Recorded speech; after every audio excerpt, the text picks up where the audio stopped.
Hi, this is Beverly Enos, and you're watching Spotlight Georgetown. We're here to spotlight people, activities, organizations, and anything else that goes on in town. If you'd like to become part of the process, would love to have you behind the cameras, in front of the cameras, here with me. We're looking for someone to do some set work. We do have a platform, thanks to Chris Rich, but we are still looking for people that would like to volunteer and help with some kind of a set behind us. So we're always looking for volunteers to help in any way. You can watch us Friday nights, Saturdays, and Sundays at 8 a.m. and 8 p.m.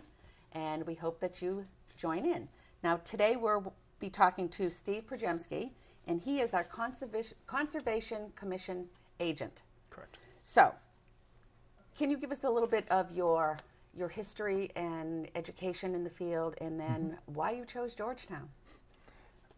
I went to Merrimack College to get my undergrad in biology, and then I got my master's from Tufts University with focusing mostly environmental management, environmental concerns, and got out of school and did many, many different jobs, many of them relating to biology and the environment, many not, and just got seeing more of the world and seeing what's going on, and saw the importance of what the Conservation Commission here does and conservation in general, and ended up picking Georgetown because it is such a beautiful town. It has a very in-depth ecosystem.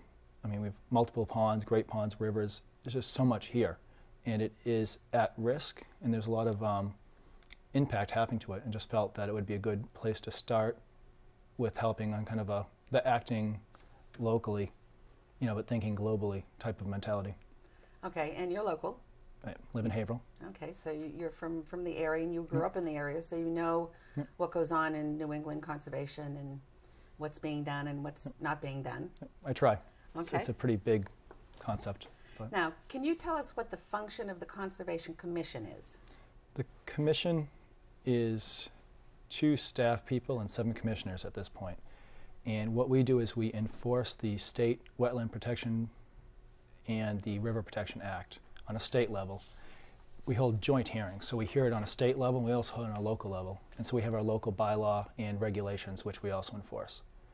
So we it's a dual purpose. People come in and you have a hearing, but what you don't realize is a joint hearing. So we both hold it for the state and also locally. Okay. And now, by doing that, we actually, what's the purpose of all that? We're here to protect the wetlands, the resources, against damage that we perceive. And the damage can be one-time case where you want to do a wetland filling or wetland crossing, and there's obvious damage there. But also the cumulative damage where someone wants to put a deck on or cut a tree down in an area that's very sensitive. You might not see what happened after it, but if you do that 10 or 15 times, the cumulative damage to the resources can be fairly great. So the commission really has to look at all the angles of a case and determine what is a good course of action and whether it should happen or not happen, and kind of often work with the applicant to come to an end. Okay, now, and your function in this process is what? So I'm conservation agent. We have an assistant in the office, Sharon Monroe, and myself are in the office. We're kind of the face of the department. If you come into the town hall to talk to us or the department about something, you'll get one of the 2 of us. Okay. We advise the public, we advise the commission, we kind of act as a liaison between the state departments and local, Board of Health, selectmen. We do all the paperwork, all the permitting, all the enforcement, all the site walks, you name it. We do a lot. I break it down to the business side of the job and the non-business. The business side is the permitting, the paperwork, the stuff that's not very glamorous. Following order of conditions, decisions to make sure that applicants are doing what they're supposed to be doing. Again, the enforcement, all that stuff. We also, the other half of the job is more of the fun part, is I call it the non-business, is the open space, the educational programs. We've done some just little programs with the schools, educating the kids about how important conservation is and different angles. We'd really, really like to, we're working with the schools to do a kind of monthly little seminar over at the schools to help the kids understand who we are, what we're doing here, because a lot of adults don't know what we do, and a lot of it's with educating the kids for the future to understand why it's so important. So the educational part's fun. Open space, we do a lot of management of open space, wildlife management. Those are all part of the job, but you don't see it much because it's kind of, you see the permitting And what's on TV is usually the business side of our activities. Okay, so the process would be the commission, the 7 commissioners actually hold the hearings, Yep. and then you they vote. enforce the decision. Yep. And I advise kind of along the whole way. So often an applicant will come in and say, what's the best way to handle this? I'll advise them at the beginning. They'll get an engineer, site plan, all that stuff. So the way the meetings go, or supposed to go, legally go, is they file all their paperwork. We review it for completeness, make sure the fees are there, make sure there's a site plan that's accurate. It helps the whole process go. If you want to put a deck on or cut a tree down, if you show where it is, it just makes the whole process go a lot smoother. Once we determine it's complete, we put in the paper so it's notified to the abutters. The applicant's responsible for actually notifying the abutters around the area. And then we have an open public meeting, open to the public to come in and comment. Right now we have 7 commissioners. So the applicant comes in, presents their projects, kind of explains where they're coming from. If they're in front of us, it means they're looking for some waivers. And so they explain where they're coming from, what waivers. The board at that point hears all the information, asks questions, might ask to compromise. So if you want your deck at 50 feet from the wetlands, where 75 is required, maybe we can work to 65, some type of compromise. Okay.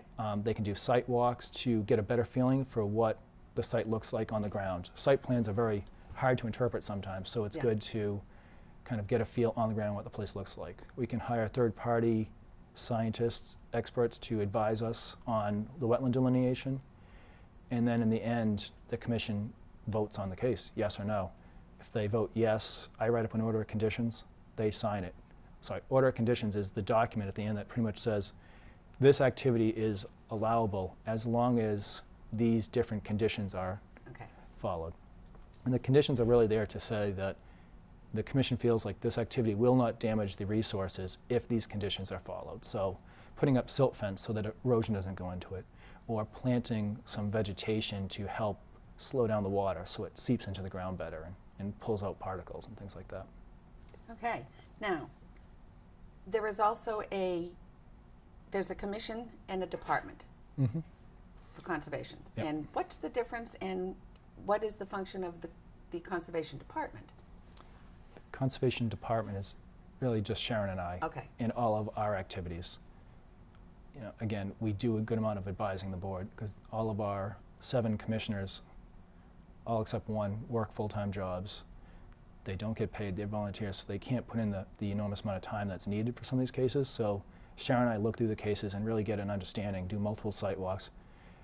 We're kind of an advisory role in all of these activities. Liaisons to different departments and boards and everything else. I don't have any voting power, Sharon doesn't have any voting power. So it's really just information gathering and so that's the separation between the department and the commission. The commission gets to do the voting, and you get to be there and give them the answers and help them out. And just kind of information based on the bylaw and the regs. And the follow-through is important because we don't have anyone in the office. If it wasn't for us, it's great. They could vote on something, but they wouldn't be able to do any real follow-up because all these would go out to have an order of conditions. You inspect it every couple of weeks, whatever it is. There's a lot that goes along with one case. It's not just the hearing and the beforehand stuff. Once the work is started, you have to go out and keep an eye on it, make sure everything's being done as it was supposed to be done. Through the whole project, which can take up to 6 years. So. Really? Order condition's good for 3 years. And you can ask for an extension for an additional 3. Oh wow! So it can go on that long, and with all the different hearings, that creates, obviously this is even more time. You're here full time. Yes. Here at Town Hall. Yep. So there's always somebody in that office. Always. At least one person out of the 2. Now, what is the jurisdiction of the commission? The commission has jurisdiction 200 feet from a river that's considered perennial. So like any large flowing body of water that flows year-round is perennial. So 200 feet off of that, and then 100 feet from all wetlands, vernal pools, ponds, streams, brooks, anything that's not a perennial stream. And within that is we have setbacks. So we say jurisdiction, what does that mean? Anything within those distances you have to come in and talk to us about. And off of that we have setbacks. So we have a 50-foot from a resource. We call it no cut, no disturb, no digging, no tree cutting, no brush clearing. 75-foot, no build, so no structures, no impervious material. And then 100-foot, no septic systems. And it's a very general, broad way of saying it. There's so much more to it. We have exceptions. You have all these houses that were built on the ponds 50 years ago. So there's exceptions, and there's also in the other direction, we have an extremely sensitive resource where there's stronger setbacks, 100-foot no cut, if it's in National Heritage or in Zone 2, which is to protect our groundwater. And so the best advice I can give is if you're thinking of doing a project in an area anywhere near that, it's just simple enough to give me a call or come stop by the office and we can kind of talk it through. Because some of the activities, replacing a roof, even if you're right next to the pond, we can work through. It doesn't have to be a big, lengthy process. But if you're going to put in a shed 2 feet from the pond, it's a little different. So everything's so case by case. It's easier just to give us a call and stop in. We can work through kind of a plan, the easiest way to go about it. Okay. Because it is really complicated. Now, you used a term a couple of minutes ago that I know has come up over and over again. Exactly what is a vernal pool? A vernal pool is a temporary puddle, by all intents and purposes, 25 cubic feet or greater. That has a very unique function as far as ecosystems. You have ponds that are full year-round. And we've got 3 here in Georgetown. Yep. And those have predatory fish, and it's kind of a functioning ecosystem in that it's there year-round and it supports life all year-round. Vernal pools are very unique in that they're temporary and they don't have predatory fish. So there's a large population of critters that live up in the uplands in the dry area, and they need to breed in wet areas. So wetlands are often kind of marshy. They don't always have standing water, where vernal pools have standing water during their breeding season, often in the spring. So turtles, a lot of amphibians, living in these uplands come down to those vernal pools and mate, nest, lay their eggs. So it's a critical part of their life cycle. But if you went out there in the winter, it might be dry. It just looks like a little depression. So it doesn't get as much attention as it used to. But as scientists came to understand the life cycle out of these, like the Blanding's turtle is an endangered species in town. And the vernal pool is very important to their life cycle. But if you don't know much about the Blanding turtle, you don't know how important that little vernal pool is. And it might not look like much. It might be the size of this room, 2 feet deep. But it's very important. And the upland is also important. We reference wetlands, vernal pools, all these other things, but an important part of our job is protecting not just the actual resource, but the upland associated with it, because that's where these critters live. And if you destroy all of the upland, you're pretty much destroying where they live. If you leave a vernal pool where it is, if there's no Blanding's turtles to go there, then it's less important to protect. Yeah. So really stressing protecting the upland resources, which doesn't usually get as much attention. People say, "Oh, I'm not filling the wetland. Don't worry about it." If you cut off all the upland, you're isolating that wetland, kind of taking away its function as far as the wildlife's function. And we're not talking about just those particular turtles. That you're talking about all of the other critters that are out there. Yep. We have a lot of deer in town, the beavers, all of the wildlife that's out there. Yep. And we've got quite a bit. Very true. And there's a lot of very specific critters and wildlife and plants that live just in wetlands. They have a much higher concentration of wildlife because it's a very rich system. I think there's like 4 times more plants living there, 4 times amphibians and turtles. It's a very lush ecosystem and very sensitive by the same point. I mean, frog populations are down. It's their home. Okay.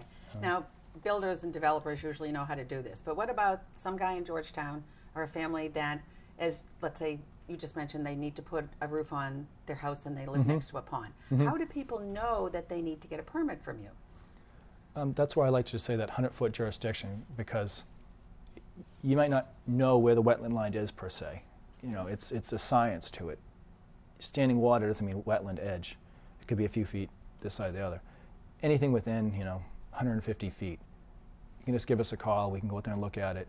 You don't have to be a wetland scientist. Just honestly, I'd prefer every single person that has any activity within that distance give us a call, talk to us, and just can resolve it before they even come in. Okay. You don't. It's hard to say what activities. It's more just any activity. To get a building permit, you need a conservation sign-off. So often we catch it. It's just making the process simpler. If you don't do all these activities and you don't get a building permit, then it's a violation, and there's nothing I can do about that until we catch you. But as far as if you come in for a building permit and you're within 10 feet of a wetland, it's going to get bounced to the Conservation Department, and we'll review it. And if you do need to apply for a permit, we just won't sign the building permit. But if you call ahead, it's kind of preventative maintenance. It's much easier for the process if you know what to expect and come in. And maybe the project can be modified. Some people said, well, I didn't have to have the shed there. I can move it 10 feet, 15 feet to the right. great. So it's better to do problem this solved. before you start a project than Definitely. all of a sudden find that you're in trouble. Yeah, in violation and enforcement. And that usually, it's a little murkier of a direction because the work's already started, sonotubes are already poured. And if it's one of those things, you could have moved it over 20 feet, it'd be nice to know it ahead of time. Yeah. If I was the applicant, I mean, Yeah. that's the whole concept. We're not here to give people a hard time. We're here to, protect the environment, protect the resources, and in the end, protect the public health. So. Now, to get a permit, they can just come to Town Hall, Yep. fill it out. It's also online. You can go to the Conservation Commission website, Okay. and all of our forms and permits and links and resources are there. Oh, okay. So- So they can do it either way. Yep, you can fill a lot of them on, just download it to Word, type stuff in, so we don't have to interpret their handwriting. And if they have questions, they Call. can call you, Yep. and you would actually help them fill it out so that they know Yep. what they're doing. And for some of the, we have Park and Rec has a lot of permits because they're always doing different activities. We'll work with them and in some cases guide them so they don't have to hire and spend a lot of money on all these engineers and other stuff. Applicants can do a lot of the work themselves. For the more intricate projects, we kind of try to recommend not because it's very intricate depending on what you're proposing. And it just can really murky the waters as far as there's nothing better than a nice clear plan. When you start having kind of fuzzy areas and not clear what's going on, it makes it very hard to make a decision. Yeah. If you want to say yes or no, you want to have a plan that has everything that you want to see on it, not say, well, the plan plus A, B, and C, because it just confuses it later when I go out and do a site inspection and I'm trying to interpret what they were supposed to do. So, Right. nice, Now, clear. probably the biggest question of all, why is it so important to protect the wetlands and to practice this type of conservation? I think that's open to interpretation. My interpretation of that is, and why I'm here, this is about protecting the resources and the adjacent land to the resources, because the bottom line is it protects the public. And most people think that's crazy. It's protecting the frogs and the turtles. But the wetlands and these resources have two functions that are extremely important. Flood storage, and they purify a lot of water. So you have a large rain event, and streets are all flooding, all that water flows downhill to a wetland. That wetland acts as a big sink. It holds that water so that it won't flood somewhere else. If that wetland was filled in, we've seen examples of that, the street gets flooded, homes get flooded, millions of dollars in damage just over a little wetland that beforehand no one thought anything about. So it provides extremely important flood storage. And then simultaneously, as that water is seeping into the ground, it filters it. So all of the contaminants that we bring into the world from the road, oil, antifreeze, all these other things, goes into the wetland. And as it seeps into the ground, the ecosystem kind of purifies the water. So by the time it gets down to our drinking water, it's clean or cleaner. If it wasn't for wetlands, some say the flooding would be so much worse, the drinking water wouldn't be as high of a quality as we do have it now. And some also put numbers on that. Every dollar spent on protecting the resources prevents the town from having to spend $10 on culvert replacement, road damage. We rely on our wells. Our community is well water. If those wells ever came down contaminated with something, the financial burden it would put on the town would be extreme. And so all these little wetlands, might not be directly attached to that wellhead, and the wellhead's a certain area around the well fields that we pump our water out. It's all connected environmentally, geologically. And so it's very important in my opinion, and people don't seem to make that connection because it's not always right there and very clear. You have to kind of read between the lines and understand the science behind the whole bigger picture. And that's your job. Yes. Yeah. Now We try. you have some special things that you're starting to do. You talked a little bit about the schools, but you have some other projects, education things that you're working on? Yeah, that's a big part of it. I started here 3 years ago with the goal of starting up some type of educational program where you could have, with following the seasons, a different talk that we can go to the different schools and different classes. And Sharon and I could rotate through every other week and go do a talk on the spring and what's going on in the spring. And the vernal pools are active, fall, kind of hibernation and things getting ready to tuck away into the winter. 3 years later, we're still talking about it. We're getting there, and this winter we're hoping to nail down some of the bigger details. And again, I think education is huge. Bottom line, education is very important to get the word out. And then open space, we're always looking for protecting resources. How do you do that? Resources and upland, because people think, oh, we'll protect the wetlands. But if you don't protect the uplands surrounding it, you can make an argument that it's almost as damaging to damage the uplands. And so we're always looking to protect that either through open space, where the town receives a donation of a piece of land or purchases it through CPC or other means, or outright buying pieces of land that are deemed to be really important. So we're always looking for very sensitive areas of wetlands and uplands that are good candidates for protecting above and beyond. So if it's in national heritage where there's endangered species, or the water department does all these things already jointly to protect the wellheads. All of the areas that the water department owns and is protecting, it's kind of helping out conservation because it's protecting areas. We're really working on the same side to protect the drinking water. So. And that's a limited amount that we have, and we need to protect what's there. Now, you wanted to talk a little bit about the misconceptions.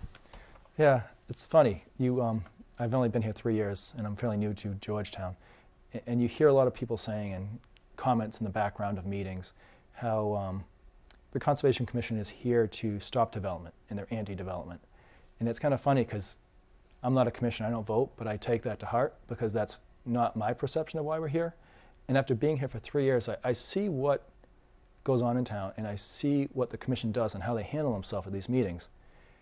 And it's interesting because I see the commission as they're for responsible development. We're not against development. If you can do a development so that it has very little negative impact on the town, then it's a reasonable activity. A lot of people think they have a right to do whatever they want with their land. They do within reason. If it causes harm to the public, in my opinion, that's not necessarily appropriate. Yeah. And so I'm very impressed after working with these 7 commissioners for the past 3 years. They're very good. They're very open-minded, and they'll work with applicants to the end to try to come to some compromise. And it's funny to hear these comments about how, a bunch of tree huggers and they're biased and that and the other thing. All the commissioners, I guarantee you, are not tree huggers. I happen to be one. But bottom line is, they're a bunch of professionals, wide range of experience, and they're doing what they perceive as the best thing for the town. And that might not be necessarily 100% green or 100% for development. They're for responsible development. In the middle, what's best for the town. And it's just interesting. I don't think people realize that. They see him as, big brother and, making judgments on the town. But you just look at the flooding that we had that Mother's Day storm. The number of culverts that got taken out and the amount of money that cost the town. If we were filling in more wetlands, that might happen more often. Or if we didn't fill in as many wetlands 10 years ago, there might be less damage.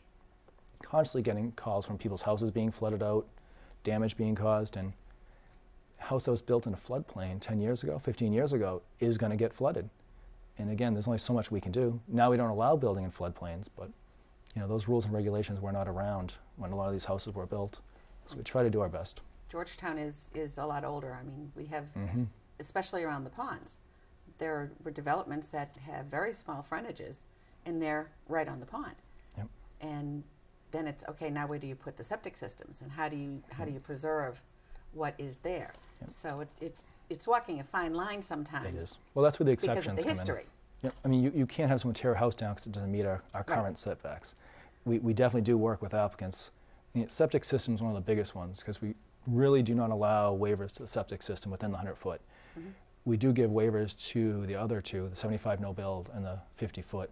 If there's a real good reason and a hardship there, the septic system is always a tough one for lots like that where the whole entire property is within 100 feet of a pond. Right. So that's where the commission works with the applicant. We're not going to deny a project like that and say, no, you can't have a septic system. You work with them, and there's different technologies out there to help improve the system and make it better. We're not here to make things ideal. We're here to condition them to make them better. Because on situations like that, you can't make the person tear the house down. You have to work with them. That's where the exceptions, maintaining a roof that's 2 feet from the pond. You're not going to make them tear the house down over there. Right, but new developments, a new building, new structures are much easier to Yeah, we try to stick a little bit maintain. more firm to that because they want to put 10 houses in with big waivers. If they could do 7 or 8 without any waivers, we try to lean towards that. Why set it up for a negative impact to the resources. You know, unless there's a hardship, there's really no reason 8 or 9 couldn't be built instead of 10. We're not here to help maximize profits. We're here to protect the community. We try. There's always, they can offer other forms of mitigation. So, such as open space. Such as open space. Which is the next question. Yeah, which is huge. You know, and that's one form of mitigation. You could do replantings, you can improve the ecosystem, but I'm a big believer in just do what's allowed by law. If 8 is allowed by law, then do 8. No need for, you know, giving open space or any mitigation. Just if you do what's allowed by law, then the land's protected. You wouldn't even need a permit from me. Sometimes people wouldn't even need a permit. They could just go out and do the work. I'd sign off it in the office. But they want those extra couple of feet, so they have to go for the whole process. Okay. Now, back to open space. Mm-hmm. It's how much of it do we have left in town, and are we in the process of looking to buy more, or do you have anything to do with that process? I do. The Open Space Committee kind of works for the Conservation Commission. So we have multiple stewardship committees. All pieces of open space are supposed to have a stewardship committee. So Camp Dennison is one of our larger, more well-known pieces of open space. Mm-hmm. So we have what we've dubbed the Bobs. It's a group of gentlemen that kind of oversee the property and report back to us on the activities that are going on down there. We technically have one for every single piece of open space. Some of the smaller pieces of open space don't have as active of a stewardship committee because there's not as much things going on. Camp Dennison's unique with there's a lot of other activities going on. For the most part, open space takes care of itself, to be honest with you. It's open raw land, and we are there to keep an eye on it and make sure that you know, ATVs aren't out there and people aren't using the land or dumping trash. We have the Open Space Committee, which they're always looking for new land, and they're always pursuing some acres to protect. They also do many different things. They have their open space plan they just put out. It's kind of, everyone keeps their eyes open, to be honest with you. I spend a good amount of time just talking to people and finding out what areas might be available. Or if someone comes in with a big development, you can kind of, well, don't you own this big finger up here? Have you thought about donating that to the town? We got a call today about someone looking to do that. So it comes, you know, there's no textbook way of getting a piece of open space. You know, it just kind of happens. Someone's interested in protecting a piece of land that their family's owned forever, and they don't want to see it developed. You know, or it's a tax break for a developer wanting to develop a piece of land, donating the rest. So they donate it to the town? They, conservation, yeah. And sometimes they'll donate to Park and Rec or whoever they feel the land is most appropriate to go to. Now, other than Camp Dennison, what areas of open space do we have in town now? Well, Lovekin Brook is probably one of the bigger ones. We have that land over at Bailey Lane on either side of that old road, mm-hmm. Old Jacobs Road. I think 14 or 15, and someone's out there's going to change that quote, but there's a good amount of it. Okay. I think it's 400 plus acres last time I calculated. Now that road is the Bailey Lane area, mm-hmm. typical talking about protecting the wetlands. Mm-hmm. And we have a culvert, we have a street we haven't been able to use now for 3 years, mm-hmm. something like that. Which one's that? Is that? This is the Bailey Lane end. Yeah, yeah. And it will probably never connect through because that whole middle area is. Oh, you're talking the Bailey Lane Bridge. There's a Bailey Lane conservation area at the other end. At the other end. And so Upper Bailey Lane. Yep, the bridge is separate, and that will have. I mean, the town's not exempt from all these different things. The highway department has a permit, an order of conditions to do that bridge, and it took us probably almost a year to get that permit through, where they had to show that no damage would be caused to the resources based on their activities there. Okay, and they do have the permit now? They do. Good. They have an order of conditions for another 4 years. Okay, that'll be hopefully they'll quite get that some done construction by then. project. It will be, but that's a big one where you have to go out and kind of keep an eye on it. So the order of conditions is great, but if there's no one on the ground keeping an eye on things out there, again, that's Zone 2 wellhead, very close to our town drinking mm-hmm. water. That's endangered species. There's Blaney's turtles. There's four-toed salamanders out there. Very sensitive area. So you kind of, you know, we have a good highway department. They do things the right way, but you still have to have these in place to protect the area. And that connects out to the Parker River. It does. Right there. Yeah. Huge amount of flooding out there too. Yes. Always get a lot of calls about that. You know, yeah. A lot of the areas in the floodplain. Yeah. Makes sense. If you had a crystal ball, where would you see Georgetown as far as conservation? Do you see a lot of growth in Georgetown, or do you see that we have so much wetlands that how much land is there left that can actually be developed? I think we're at a point where all the good, easy land has been developed, and we're heading towards a lot of pressure being put on the parcels that aren't perfect. A lot of these 20, 30 acre lots, you know, by right, might have a lot or two, but if they try to, you know, you could do a wetland crossing and maybe get 3 or 4 more. So it's kind of, there's going to be a big push towards maximizing the land that's out there. Mm-hmm. We have a lot of land that's landlocked or kind of landlocked by wetlands. I personally think it's going to slow down a little bit because the ideal lots are already been taken. But I see our department is getting busier because the lots that are left are going to come under attack, so to say. Yeah. Pressure for development, because there is very little open good land left. If all you have left is a wetland, then they're going to try to build in the wetlands. Yeah. So I like to think that conservation and the whole message I'm trying to get out is protecting the area for the public's good. I think it will gain more support as people become educated and understand why we're here. And I personally think going down the road that the situation will get better because people understand why we're doing it. You know, and there'll be less enforcement actions. When people just do whatever they want, you know, I'm out there enforcing it. It gets ugly. You know, if people really understood the big picture, I think there would be less enforcement, less breaking the wetland laws, and I think more support for responsible development at all branches. I mean, you have the planning board, zoning. If everyone's on the same page as far as, you know, for the greater good, I think it would make the process a lot easier than right now. I see it as just conservation saying, no, you can't do that. Yeah. But does anyone actually think about why we're saying that it's not good? And that's why I wanted to have you here and talk with us and let the town know Thank what's you. going on. So can you give us your phone number so if anyone wants to get in touch with you to ask questions, check out what's going on, or let you know they're going to be doing something on their property? Yep, 978-352-5712. And you can also email us. If you get on the Georgetown Town website, go to Conservation, there's a link for an email.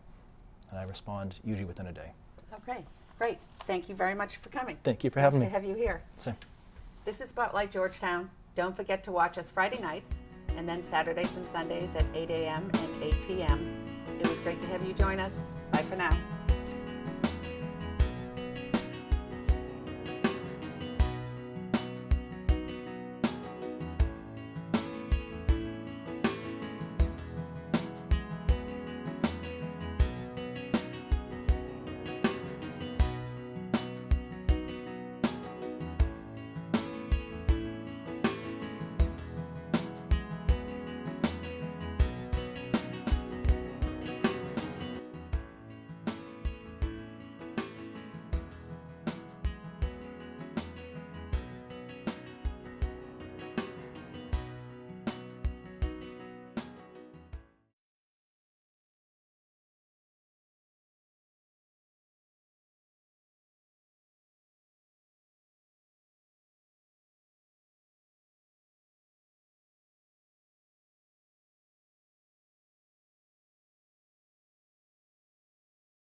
I think that's great what you're doing to get all these groups out there and that type of thing. It should help all these groups. I think a lot of people probably don't even know about them. Well, Or understand them completely anyways.